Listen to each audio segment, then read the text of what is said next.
Hello मित्रों, GS business classes Patna में आपका स्वागत है। मैं सुनील कुमार सिंह आपके बीच 65वीं मुख्य परीक्षा की रणनीति पर बातें करने के लिए आया हूं। जी हाँ दोस्तों, आपको पता है कि 65वीं मेंस परीक्षा का जो कार्यक्रम है वो अनाउंस हो चुका है और बहुत से मित्रों ने सोशल मीडिया के माध्यम से सूचित किया है कि सर 65वीं के लिए कुछ कीजिए। बहुत से लोगों ने कहा है कि टेस्ट शुरू कीजिए। मुझे लगा कि टेस्ट शुरू करने से ज़्यादा अच्छा है कि 65वीं मेंस के लिए जीएस का जो पेपर है, पेपर 1 और पेपर 2, उस पर जो संभावित क्वेश्चन बन सकता है, क्यों ना उन क्वेश्चन को डिस्कस किया जाए, क्यों ना उस ग्रे एरिया को डिस्कस किया जाए और आपसे कहा जाए कि आपको अगर लगता है कि इन विषयों पर लिखना है तो आप लिख कर दीजिए और आपके क्वेश्चन की हम जांच करेंगे और उसके बाद उम्मीद करेंगे कि आप एक अच्छा सा नोट्स जो है इस पर बना लेंगे।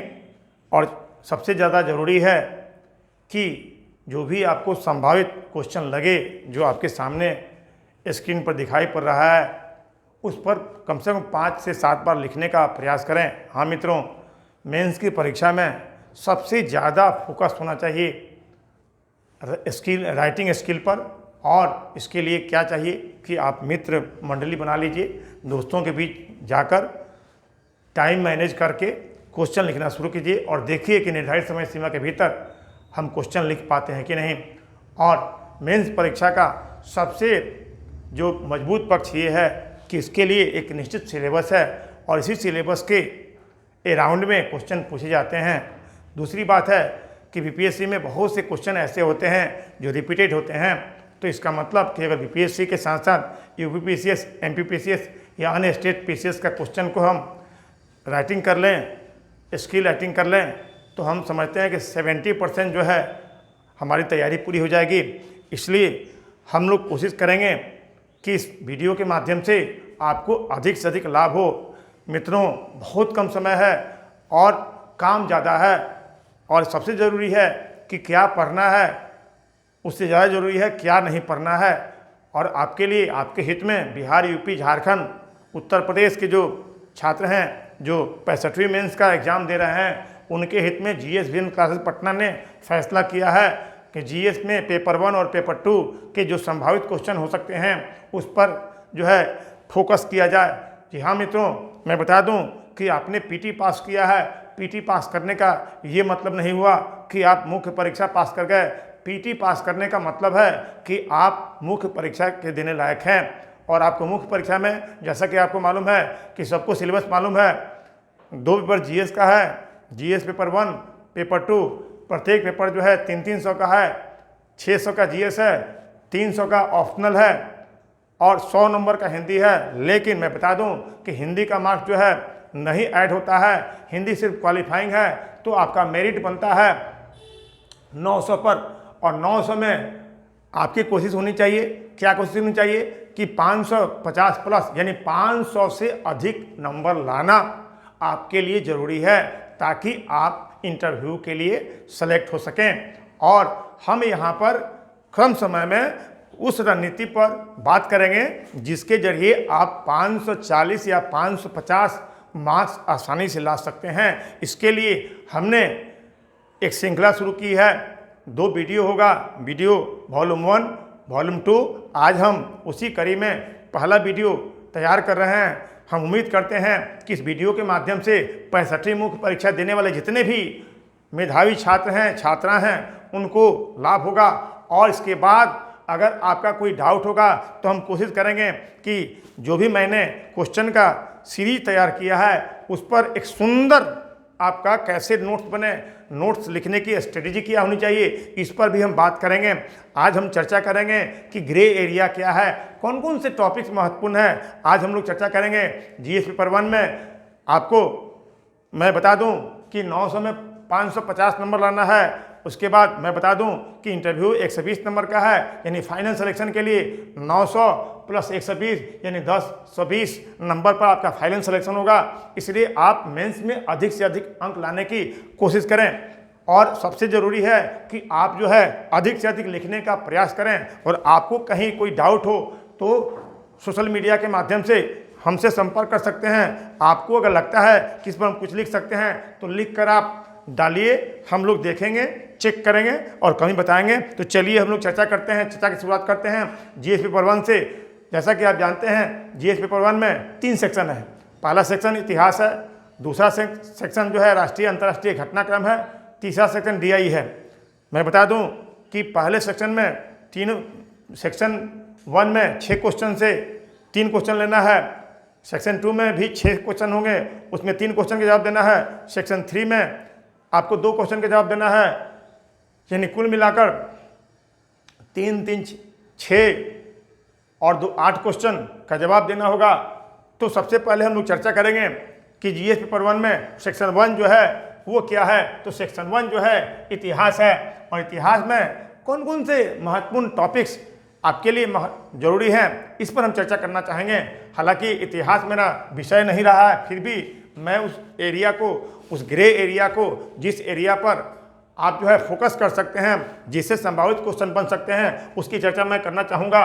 सबसे पहले इतिहास की चर्चा करें तो पहला जो सेक्शन आता है बिहार एवं राष्ट्रीय आंदोलन। जी हाँ मित्रों, बिहार एवं राष्ट्रीय आंदोलन सबसे महत्वपूर्ण हिस्सा है। जैसा कि आप जानते हैं कि जब राष्ट्रीय आंदोलन की चर्चा होती है तो पहला आंदोलन जो है 1857 क्रांति है, जिसको भारतीय इतिहासकार प्रथम स्वतंत्रता संग्राम कहते हैं, जबकि यूरोपियन इतिहासकार ये मानते हैं कि हिंदुओं और मुसलमानों का षड्यंत्र था यूरोपियों के खिलाफ। तो इसमें क्वेश्चन कैसे बनेगा, तो इसमें सबसे बड़ा महत्वपूर्ण क्वेश्चन बनता है कि 1857 के विद्रोह में बिहार का क्या योगदान है, यानी बिहार के कंटेक्स्ट में जोड़ कर देखना है। दूसरा जो क्वेश्चन बनता है कि बाबू कुंवर सिंह का क्या योगदान था। तो ये आपको क्वेश्चन जो है महत्वपूर्ण होता है। एक क्वेश्चन और ही बन सकता है कि पटना के 1857 के विद्रोह के नेतृत्वकर्ता पीर अली थे, उससे भी संबंधित करके क्वेश्चन पूछा जा सकता है। दूसरा है भारत छोड़ो आंदोलन। भारत छोड़ो आंदोलन की जहाँ तक बात होती है तो भारत छोड़ो आंदोलन में बिहार का योगदान महत्वपूर्ण बन जाता है। तो बिहार से जोड़कर एक क्वेश्चन बनता है बिहार का योगदान। दूसरा आज़ाद दस्ता का योगदान। आज़ाद दस्ता आपको मालूम है कि भारत छोड़ो आंदोलन के दौरान जयप्रकाश नारायण ने आज़ाद दस्ता का गठन किया था, और आज़ाद दस्ता ने कहीं ना कहीं भारत छोड़ो आंदोलन में एक महती भूमिका का निर्वहन किया। तो आज़ाद दस्ता की भूमिका की चर्चा हम यहाँ करना चाहेंगे। इसका मतलब ये जो सेगमेंट है इससे एक क्वेश्चन आएगा। दूसरा है किसान आंदोलन। किसान आंदोलन भी जो है एक महत्वपूर्ण हिस्सा है, जो है आपसे उससे क्वेश्चन पूछने की उम्मीद है। और मैं बता दूं किसान आंदोलन में सबसे पहला आंदोलन होता है चंपारण सत्याग्रह। और चंपारण सत्याग्रह वह सत्याग्रह है जहाँ पर 3 कठिया प्रणाली के विरुद्ध एक संगठित आंदोलन हुआ। उस आंदोलन का नेतृत्व महात्मा गांधी ने किया। तो कहीं ना कहीं भारत की धरती पर पहला सत्य और अहिंसा का प्रयोग गांधी जी ने चंपारण की धरती पर किया। और भितिहरवा में उन्होंने एक आश्रम बनाई और उन्होंने आंदोलन को धार देने के लिए लोगों से मेलजोल बढ़ाया, किसानों की समस्याओं को ठीक से समझने का काम किया। और सत्य और अहिंसा का पहला प्रयोग भारत में चंपारण में हुआ। और कहीं ना कहीं आंदोलन से गांधी जी को सीख मिली कि सत्य और अहिंसा को हम राष्ट्रीय फलक पर कैसे ले जा सकते हैं। तो यहीं से महात्मा गांधी का जो राष्ट्रीय आंदोलन था एक निर्णायक मोड़ था चंपारण सत्याग्रह। इससे क्वेश्चन पूछा जाता है। दूसरा है शाहजानंद सरस्वती का योगदान। आपको मालूम है कि शाहजानंद सरस्वती भी एक महत्वपूर्ण जो है किसान नेता थे। उन्होंने भी बिहार में किसानों के आंदोलन का नेतृत्व किया। इससे जुड़ा सवाल आ सकता है। तो यहाँ से एक क्वेश्चन बनता है। तीसरा कला है कला एवं संस्कृति। जी हाँ मित्रों, कला और संस्कृति का जो पार्ट है वो महत्वपूर्ण है। और कला संस्कृति में दो तीन जो है एरिया है जहाँ से क्वेश्चन आता है। जैसा कि आप जानते हैं कि मौर्य कला पर क्वेश्चन आ चुका है, तो ज़्यादा जरूरी है कि हम पटना कलम और पाल कला को ठीक से देख लें। पटना कलम के बारे में मैं बता दूं कि पटना कलम की विशेषता क्या है। पटना कलम के मुख्य आपको मूर्तिकार या चित्रकार कौन कौन थे। दूसरा है पाल कला की विशेषताओं के बारे में आपको ठीक से जानना होगा। इसके जो प्रमुख चित्रकार थे, मूर्तिकार थे, उसके बारे में आपको एक जानकारी होनी चाहिए, सम्यक जानकारी। इस पर एक नोट होना चाहिए, सुंदर नोट होना चाहिए। उसके बाद प्राचीन काल से लेकर अब तक बिहार में कला का विकास, यानी इसमें आपको प्राचीन काल से लेकर अब तक आधुनिक काल तक जो कलाओं का विकास हुआ है उस पर एक नोट्स बना लेना चाहिए। इससे एक क्वेश्चन आएगा। उसके बाद तीसरा चौथा एरिया है जनजातीय विद्रोह। जनजातीय विद्रोह आप जानते हैं कि प्राचीन काल में एक अखंड बिहार का जो है प्रारूप हमारे सामने था, जिसमें जनजातीय क्षेत्र भी एक महत्वपूर्ण क्षेत्र था। और राष्ट्रीय आंदोलन में कहीं ना कहीं जनजातीय विद्रोह की चर्चा होती है और कहीं ना कहीं जनजातियों ने भी राष्ट्रीय आंदोलन को अपने आंदोलनों के माध्यम से एक गति प्रदान की, एक दिशा प्रदान की। और आंदोलन में संथाल विद्रोह, मुंडा विद्रोह की चर्चा होती है। तो कहीं ना कहीं राष्ट्रीय आंदोलन के परिप्रेक्ष्य में हम संथाल और मुंडा विद्रोह को देखेंगे कि आखिर राष्ट्रीय आंदोलन को आगे बढ़ाने में या अंग्रेजों के खिलाफ जो आंदोलन हुआ था उसमें संथाल विद्रोह की क्या भूमिका रही, मुंडा विद्रोह की क्या भूमिका रही। इस तरह सभी जनजातीय विद्रोह यानी जनजातीय क्षेत्र में जितने विद्रोह हुए हैं उन विद्रोहों के माध्यम से किस प्रकार राष्ट्रीय आंदोलन को गति मिली, ये आपके लिए महत्वपूर्ण हो जाता है। 5वां सेक्शन है शिक्षा एवं प्रेस का विकास। आपको मालूम है कि ब्रिटिश औपनिवेशिक शासन काल में ही विभिन्न अधिनियमों के माध्यम से भारत में शिक्षा का विकास हुआ, प्रेस का विकास हुआ। इसके लिए डिफरेंट एक्ट्स आए। उसमें एक्ट जो है उसमें वुड डिस्पैच एक महत्वपूर्ण डिस्पैच था। इसी काल में समाचार पत्रों का, प्रेस का विकास हुआ। और मैं बता दूं कि कहीं ना कहीं प्रेस की भूमिका भी एक सकारात्मक भूमिका रही, यानी राष्ट्रीय आंदोलन को आगे ले जाने में साहित्यकारों का भी बहुत बड़ा योगदान था। प्रेस मीडिया की भी बहुत बड़ी भूमिका थी। मीडिया ने भी जन भावनाओं को उभारा, जिससे राष्ट्रीय आंदोलन को गति मिली। तो आपको ये देखना है कि प्रेस की भूमिका क्या थी, राष्ट्रीय आंदोलन को गति देने में आखिर प्रेस की भूमिका क्या रही है, ये आपको जानना होगा। उसके बाद छठा एंगल है, इससे क्वेश्चन आ सकता है। छठा एंगल है, छठा जो सेगमेंट है व्यक्तित्व। और व्यक्तित्व में हम 3 व्यक्तित्व की चर्चा करते हैं, गांधी, नेहरू, टैगोर। गांधी जी की चर्चा करते हैं तो गांधी के चंपारण सत्याग्रह की चर्चा करते हैं। दूसरा, गांधी के स्वदेशी के संबंध में विचार। तीसरा, ग्राम स्वराज के संबंध में महात्मा गांधी के विचार। इसका मतलब गांधी जी से यहाँ क्वेश्चन बन सकता है आपको चंपारण सत्याग्रह, स्वदेशी संबंधी विचार। इस तरह विकेंद्रीकरण के संबंध में महात्मा गांधी के विचार। नेहरू के पर जब क्वेश्चन पूछा जाता है तो नेहरू को आधुनिक भारत का निर्माता माना जाता है। आधुनिक भारत के निर्माता के रूप में नेहरू की भूमिका। उसके बाद टैगोर के संबंध में जब भी क्वेश्चन पूछा जाता है तो टैगोर के जो राष्ट्रवाद संबंधी विचार हैं उस पर क्वेश्चन आता है। तो ये 6 क्वेश्चन 6 एंगल से आ सकता है। इसमें से आपको 3 क्वेश्चन का जवाब देना है। आपके लिए कंफर्टेबल है इन चीज़ को। ये 6 एरियाज हैं, इस 6 एरिया ग्रे एरिया है। इस पर आप जो है नोट्स तैयार कर लीजिए और आप एक एक उसको नोट्स को पढ़िए। और आपको कोई दिक्कत हो तो हम लोग बताएंगे कि आप कैसे नोट बना सकते हैं, कैसे उसमें आप 60% नंबर ला सकते हैं। जरूरी है कि 65वीं मुख्य परीक्षा में अधिक से अधिक नंबर लाया जाए। 550 नंबर, 540 से 50 नंबर लाना जरूरी है। 900 में 550 या 40 नंबर लाने के लिए ये रणनीति आपके लिए जरूरी है। अब दूसरा सेक्शन है जो है राष्ट्रीय अंतर्राष्ट्रीय घटनाक्रम। मैं बता दूं कि पिछले 1 साल के राष्ट्रीय घटनाक्रम पर अगर हम नज़र दौड़ाते हैं तो हमारे सामने, हमारे जेहन में कुछ घटनाक्रम सामने आते हैं। मैं सबसे पहले चर्चा करूंगा भारत चीन सीमा विवाद। जी हाँ दोस्तों, आज के तारीख में अगर सबसे महत्वपूर्ण और सबसे जो हॉटेस्ट टॉपिक बनता है भारत चीन सीमा विवाद। और भारत चीन सीमा विवाद का कहीं ना कहीं दक्षिण एशिया में बड़ा प्रभाव है। शांति और स्थिरता के लिए एक बहुत बड़ा खतरा है। भारत चीन के बीच अगर युद्ध हुआ तो किस प्रकार इस क्षेत्र में शांति और स्थिरता को खतरा पैदा होगा, वैश्विक परिप्रेक्ष्य में इसका क्या मतलब होगा। तो भारत चीन संबंध में आपको मालूम है कि भारत और चीन के बीच तनातनी चल रहा है। पहले गलवान घाटी में दोनों सेनाओं की झड़प हुई। अब जो है पेंगोंग झील में जो है दोनों सेनाएं की तैनाती हुई है। अभी आपको चीन ने एक नया मोर्चा खोल दिया अरुणाचल प्रदेश में। और पहली बार मैं बता दूं कि भारत ने चीन को घेरने के लिए धारदार रणनीति अपनाई है।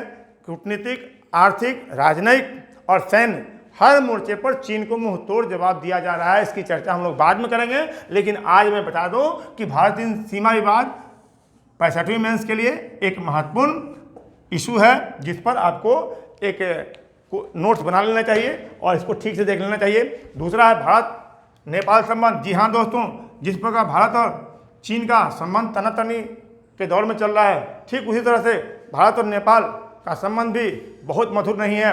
मैं बता दूं कि नेपाल में कहीं ना कहीं कम्युनिस्ट शासन है और ओपी कोहली प्रधानमंत्री हैं। और जब से प्रधानमंत्री बने हैं, भारत के साथ जो नेपाल का सांस्कृतिक संबंध है उस संबंधों में एक तलखी आई है, नेपाल ने नया नक्शा जारी किया है जिसमें उत्तराखंड के 3 क्षेत्रों को नेपाली सीमा में दर्शाया गया है। लिपू लेक, लिम्पुआधीरा और कालापानी को नेपाल ने पहली बार अपने नक्शे में दिखाया है, जबकि सुगौली संधि में और स्पष्ट रूप से ये क्षेत्र भारत के हिस्सा थे।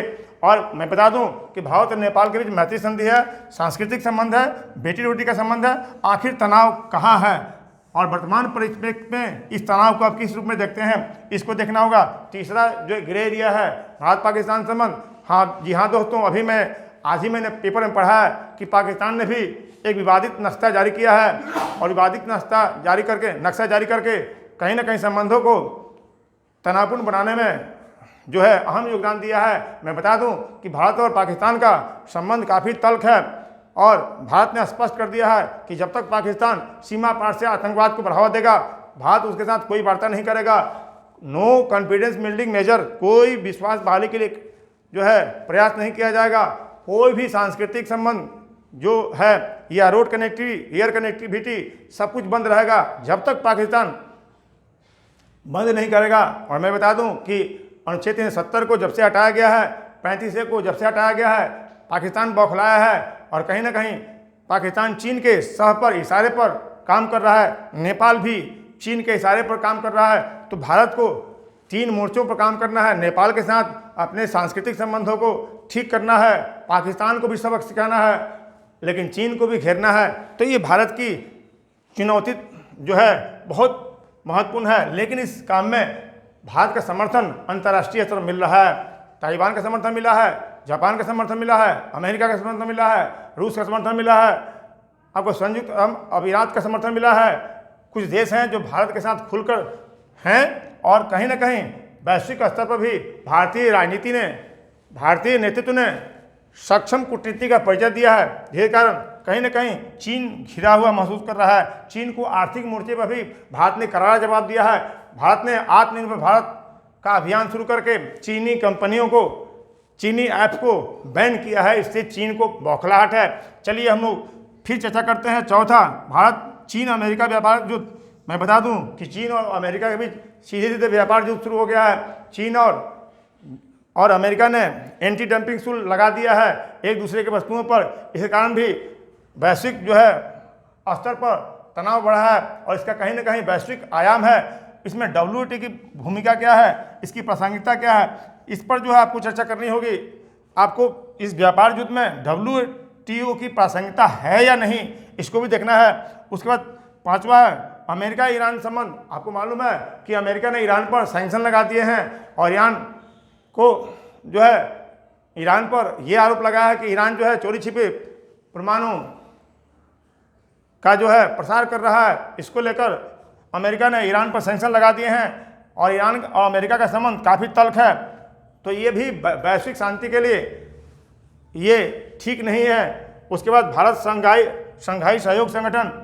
आपको मैं बता दूं कि अभी मॉस्को में शंघाई सहयोग संगठन की बैठक हुई थी, जिसमें भारत के रक्षा मंत्री, विदेश मंत्री सम्मिलित हुए थे और वहीं पर भारत और चीन के विदेश मंत्री का स्तर पर 5 पॉइंट्स पर एग्रीमेंट हुआ था। तो क्या है एग्रीमेंट, किस एग्रीमेंट की बात करते हैं? लेकिन चीन एक ऐसा देश है जिसमें भारत जो है आंख मूंद कर विश्वास नहीं कर सकता है। चीन पर भारत पहले विश्वास कर चुका है लेकिन धोखा खाया है। 54 में जो है पंचशील समझौता हुआ, 62 में युद्ध हुआ। इसी तरह जून के फर्स्ट वीक में भारत और चीन के बीच सैन्य कमांडर स्तर वार्ता हुई, लेकिन 14-15 जून के मध्य रात्रि में चीनी सैनिकों ने धोखा गलवान घाटी में दिया। इसी तरह जुलाई के प्रथम सप्ताह में चीन और भारत के बीच वार्ता हुई, लेकिन मैं बता दूं कि 29 और 30 अगस्त को चीनी सैनिकों ने फिर पेंगोंग झील में भारत के साथ धोखा किया। लेकिन इस बार भारत जो है चीन को सबक सिखाने के लिए तैयार है। BRO बॉर्डर रोड ऑर्गेनाइजेशन ने वहां तक LAC के पास तक सड़क संपर्क स्थापित कर लिया है। इससे हमारे साजो सामान, सेना के लिए साजो सामान पहुंचाना आसान हो गया है, खाद्य और राशन पहुंचाना आसान हो गया है। चीन घबराए हुए है। उसके बाद है कोविड-19 का वैश्विक प्रसार। मैं बता दूं कोविड एक महामारी है, वैश्विक महामारी है, एक पैंडेमिक है। इसका प्रसार पूरी दुनिया में हो चुका है और इसका जो जन्म हुआ है चीन के वुहान शहर से हुआ है। अब बता दें कि चीन के वुहान शहर से जो है WHO का कोरोना वायरस का जन्म हुआ है, लेकिन चीन ने अपने वुहान शहर के बाद दूसरे शहर में उसको जाने से रोक दिया है, लेकिन पूरे दुनिया में एक कोरोना वायरस का प्रभाव हुआ है। इसके चलते पूरी विश्व की अर्थव्यवस्था पर एक नकारात्मक प्रभाव पड़ा है। यहाँ तक कि भारत का विकास दर पहली बार -23.9 हुआ है। इसका मतलब विकास दर 23 से गिरा है। पूरे दुनिया का विकास दर गिरा है, लेकिन चीन का विकास दर प्लस में है। ये एक चिंता का विषय है। तो इसमें WHO की भूमिका क्या है? इस पेंडेमिक को रोकने में कहीं ना कहीं WHO नाकामयाब हुआ है, और इसके कारण अमेरिका जो है WHO से अलग हो चुका है। और कहीं ना कहीं इस कोरोना वायरस को के संबंध में विश्व समुदाय को आगाह करने में WHO विफल रहा है। उसके बाद रूस अमेरिका का संबंध तनातनी वाला है। जानते हैं कि ये शीत युद्ध के दौरान दोनों दो ध्रुव थे, और दोनों दो ध्रुव के नेता थे। वर्तमान समय भी रूस और अमेरिका का संबंध ठीक नहीं है। इससे भी वैश्विक शांति और स्थिरता खतरा है। उसके बाद भारत रूस सामरिक संबंध, आपको मालूम है कि रूस भारत का स्ट्रेटेजिक पार्टनर रहा है, व्यापारिक पार्टनर रहा है, और आज भी भारत रूस से सबसे ज़्यादा हथियार खरीदता है। और रूस भारत का एक जो है विश्वसनीय मित्र है। लेकिन भारत की कूटनीति का कमाल है कि रूस के साथ भी उसके संबंध प्रगाढ़ हैं, अमेरिका के संबंध भी साथ प्रगाढ़ है, और कहीं ना कहीं चीन के मामले में भारत ने रूस को अपने दृष्टिकोण से समझाने में सफल रहा है।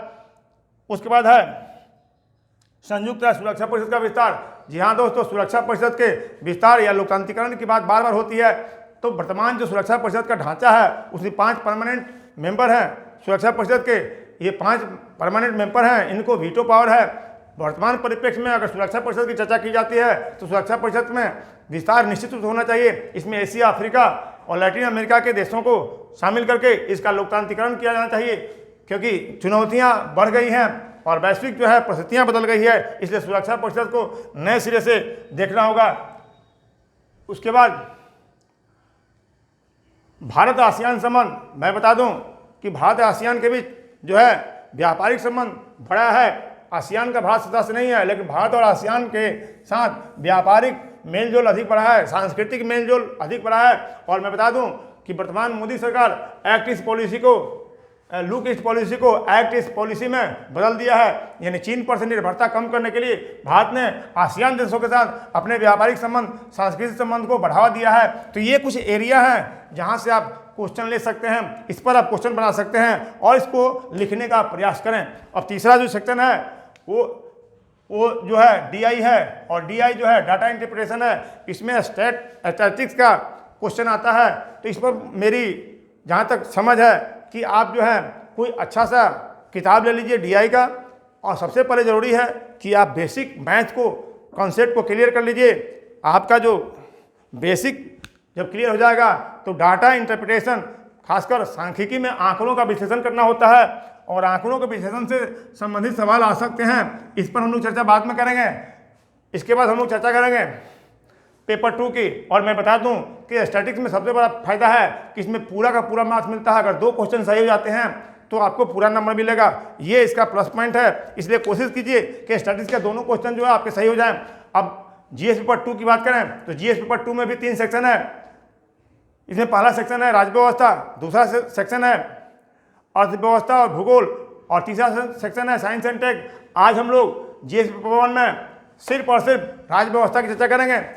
दूसरे वीडियो में हम लोग चर्चा करेंगे इकोनॉमिक्स, ज्योग्राफी और साइंस टेक की। तो हम लोग चर्चा करेंगे कि पेपर 2 में जो सेक्शन 1 है 65वीं के लिए कौन कौन से राज्य व्यवस्था से जुड़े महत्वपूर्ण सेक्शन है। तो पहला जो टॉपिक आता है प्रस्तावना या उद्देशिका। मैं बता दूं प्रस्तावना या उद्देशिका जो है सबसे महत्वपूर्ण टॉपिक है। इससे क्वेश्चन पूछने की संभावना बनी रहती है। और मैं बता दूं कि प्रस्तावना के संबंध में क्वेश्चन कैसे बन सकते हैं। प्रस्तावना संपूर्ण संविधान का सार है। प्रस्तावना संविधान निर्माताओं के मन मस्तिष्क का प्रतिबिंब है। प्रस्तावना जो है संविधान के मूलभूत तत्वों का सारांश है। कैसे, यहाँ से क्वेश्चन पूछा गया है। इस तरह प्रस्तावना में समाजवादी, पंथनिरपेक्षता, अखंडता सबको जो जोड़ा गया है। वर्तमान में समाजवादी शब्द उदारीकरण, निजीकरण, वैश्वीकरण के युग में समाजवाद कहाँ तक प्रासंगिक है, इस पर क्वेश्चन पूछा जा सकता है। दूसरा है संविधान की विशेषताएं। जी हाँ दोस्तों, संविधान की विशेषताओं, silent feature of Indian constitution, इससे क्वेश्चन पूछा गया है। उसके बाद है संघीय व्यवस्था। मैं बता दूं कि संघीय व्यवस्था मैंने 18 नंबर पर दिया है, लेकिन संघीय व्यवस्था के लक्षण है भारत एक संघात्मक संविधान है। लेकिन संघात्मक संविधान के साथ साथ इसमें एकात्मक संविधान के भी लक्षण है। तो भारतीय संविधान के संघात्मक लक्षण, भारतीय संविधान के एकात्मक लक्षण, लेकिन भारतीय संविधान व्यवहार में क्या है और संघात्मक क्वासी फेडरल।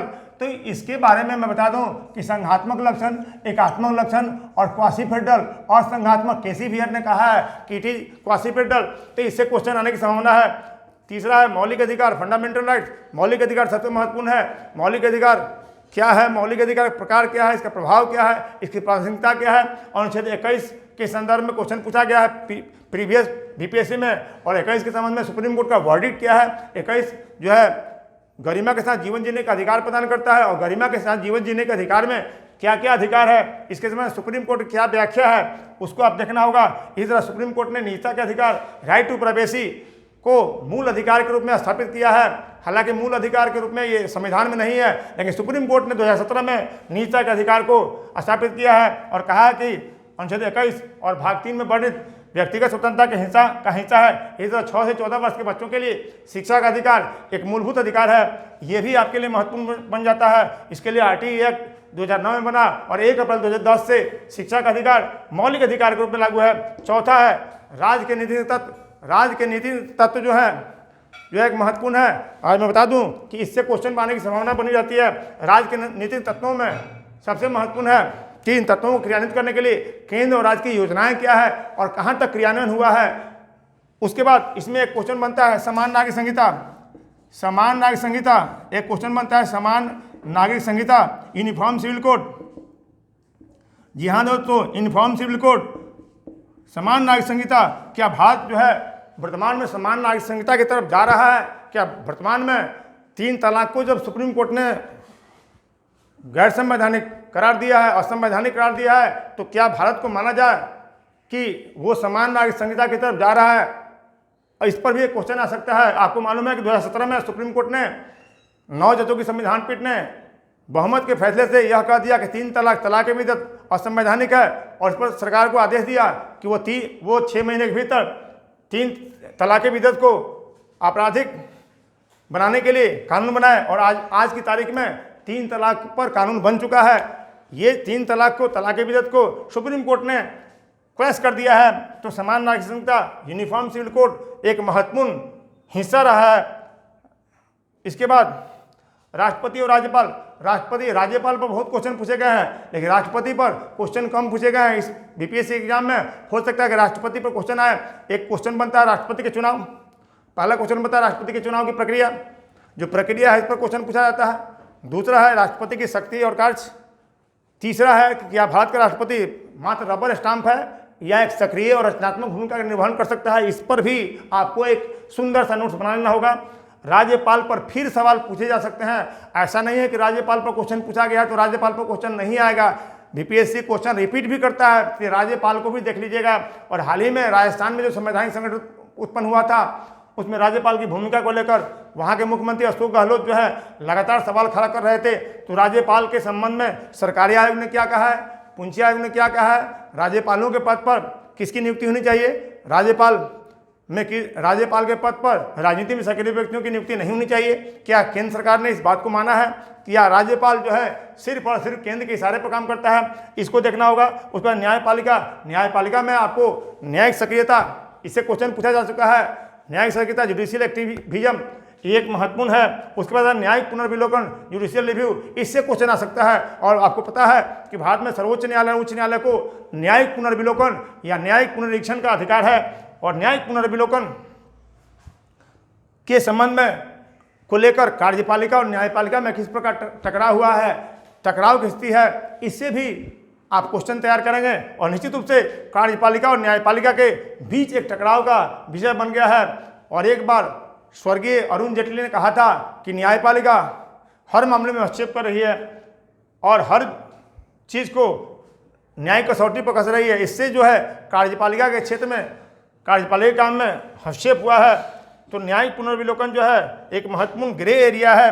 हो सकता है कि इस एग्जाम में जुडिशियल रिव्यू से क्वेश्चन आए। उसके बाद संविधान का मूलभूत ढांचा। जी हाँ मित्रों, संविधान का मौलिक ढांचे के संबंध में आपको संविधान में कहीं उल्लेख नहीं है, लेकिन सुप्रीम कोर्ट ने केशवानंद भारती बनाम केरल राज्य 1973 में एक निर्णय दिया 13 जजों की संविधान पीठ ने निर्णय दिया, जिसमें संविधान की महत्वपूर्ण विशेषताओं को ही संविधान का मूलभूत ढांचा करार दिया है और स्पष्ट कर दिया।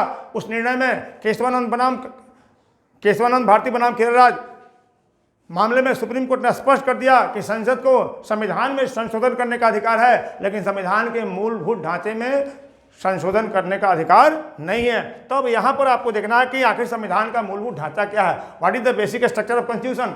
अब सुप्रीम कोर्ट ने यह भी कहा है कि संविधान के मूल ढांचे के संबंध में जो भी सुप्रीम कोर्ट का वर्डिक्ट है वो केस टू केस वेरी करेगा। तो इसको देखना होगा मूलभूत ढांचे। केंद्र राज्य संबंध में 3 संबंध है, विधायी, प्रशासनिक और वित्तीय। अब इसमें देखना है कि केंद्र राज्य संबंध में जो संबंध है उसमें तनाव के विषय कौन कौन है, ये क्वेश्चन जो है महत्वपूर्ण बन जाता है। जैसे राज्यपाल है, अखिल भारतीय सेवा है, सब्सिडी है, अनुदान है, ये कुछ विषय हैं जो तनाव के विषय हैं। सहकारी संघवाद, कोऑपरेटिव फेडरलिज्म, सहकारी संघवाद की चर्चा बार बार की जा रही है। भारत के आदरणीय प्रधानमंत्री नरेंद्र मोदी सहकारी संघवाद की भावना पर बल दे रहे हैं और बार बार नीति आयोग के माध्यम से सहकारी संघवाद की भावना को बढ़ावा देने की कोशिश कर रहे हैं। उनका मानना है कि केंद्र राज्य मिलकर देश में विकास को एक नई इबादत लिखें। और मैं बता दूं, कोविड जैसे पैंडेमिक पर निर्णय लेने से पहले प्रधानमंत्री राज्यों के मुख्यमंत्री से सलाह लेते हैं। यह सहकारी संघवाद का उदाहरण है। अब सहकारी संघवाद में नीति आयोग सहकारी संघवाद का उदाहरण है, अंतर्राज्यीय परिषद सहकारी संघवाद का उदाहरण है। किस प्रकार सहकारी संघवाद भारत में स्थापित हो सकता है, इसको देखना है। निर्वाचन आयोग एक महत्वपूर्ण टॉपिक है। इसमें निर्वाचन आयोग के कार्य और शक्तियों का उल्लेख किया गया है। इसमें चुनाव सुधार, इलेक्टोरल रिफॉर्म एक महत्वपूर्ण हिस्सा है। और मैं बता दूं कि इलेक्टोरल रिफॉर्म पर 2018 में सुप्रीम कोर्ट ने एक वर्डिक्ट दिया है दागी उम्मीदवारों के संबंध में कि क्या दागी उम्मीदवारों को चुनाव लड़ना चाहिए, और दागी उम्मीदवार अगर प्रत्याशी बनते हैं तो उनको किस प्रकार हर पॉलिटिकल पार्टी अपने ऑफिशियल वेबसाइट पर उसके बारे में बताएंगे। अभी चुनाव आयोग ने बिहार चुनाव के संदर्भ में स्पष्ट कर दिया है कि हर पार्टी को अपने दागी उम्मीदवारों के बारे में 3 बार प्रचार करना होगा। तो ये चुनाव सुधार की दिशा में एक माइलस्टोन है, क्योंकि मतदाताओं को यह जानने का अधिकार है कि वो जो जिसको चुनने जा रहा है वो कैसा है। इस तरह गठबंधन की राजनीति या संविध सरकार की राजनीति, गठबंधन की राजनीति के सकारात्मक नकारात्मक पक्ष मैं बता दूं कि 1970 में पहली बार गठबंधन की राजनीति की शुरुआत हुई थी, लेकिन वो सफल नहीं हुई। 1998 में पहली बार एनडीए के रूप में एक गठबंधन अस्तित्व में आया और 2004 में यूपीए के रूप में दूसरा गठबंधन सामने आया। और आज राष्ट्रीय स्तर पर नेशनल डेमोक्रेटिक अलायंस एक राष्ट्रीय गठबंधन है, उसके विरोध में यूपीए है। उसके बाद बिहार के चुनाव में, बिहार की राजनीति में जाति, वर्ग, धर्म की भूमिका याद रखिएगा। इस चुनाव में बिहार में चुनाव होने वाला है। बिहार इसलिए ज़्यादा करंट क्वेश्चन बनता है, इसलिए राजनीति में भारतीय राजनीति में जाति, वर्ग, धर्म की भूमिका भारतीय परिप्रेक्ष्य में बिहार में चूंकि चुनाव हो रहा है, इसलिए बिहार में के चुनाव में जाति, वर्ग, धर्म की भूमिका क्या होगी, भारतीय राजनीति में जाति, धर्म, वर्ग की भूमिका क्या होगी। चौथा, राजनीतिक अपराधीकरण जो है एक महत्वपूर्ण मुद्दा बन चुका है। राजनीतिक अपराधीकरण कारण क्या है और राजनीतिक अपराधीकरण को रोकने के लिए उपाय क्या है, बोहरा समिति का प्रतिवेदन क्या है। राजनीति को पाक-साफ बनाने के लिए अपराधियों से मुक्त करना सब पॉलिटिकल पार्टी का जो है एक प्रतिबद्धता है। 1997 में इस पर एक संसद का विशेष सत्र हुआ था, लेकिन आज भी राजनीति में अपराधियों का समावेश है। हर पॉलिटिकल पार्टी इसके लिए दोषी हैं। 15वां है स्थानीय सुशासन में पंचायत और नगरपालिका है, इसको देख लीजिएगा। और उसके बाद है लोकपाल, लोकायुक्त, आपको पंचायती राज संस्था, नगरपालिका। और बिहार में पंचायती राज संस्थाओं में महिलाओं को 50% आरक्षण दिया गया है, नगरपालिकाओं में भी 50% आरक्षण दिया गया है। उसके बाद लोकपाल, भारत में लोकपाल, पहला लोकपाल गठित हुआ है। राज्यों में लोकायुक्त है। क्या लोकपाल भ्रष्टाचार को दूर करने में एक प्रभावी संस्था होगी? क्या लोकायुक्त राज्यों में भ्रष्टाचार को दूर करने में प्रभावी संस्था होगी? ये कुछ ग्रे एरिया है जिस पर आपको क्वेश्चन देखना चाहिए। इस पर आप एक बढ़िया सा नोट्स बना लीजिए। दूसरे वीडियो में हम इसके सेकंड पार्ट की चर्चा करेंगे, जिसमें हम लोग चर्चा करेंगे भूगोल, अर्थव्यवस्था और साइंस और टेक। तब तक के लिए हम विदा लेते हैं। जय हिंद, जय भारत।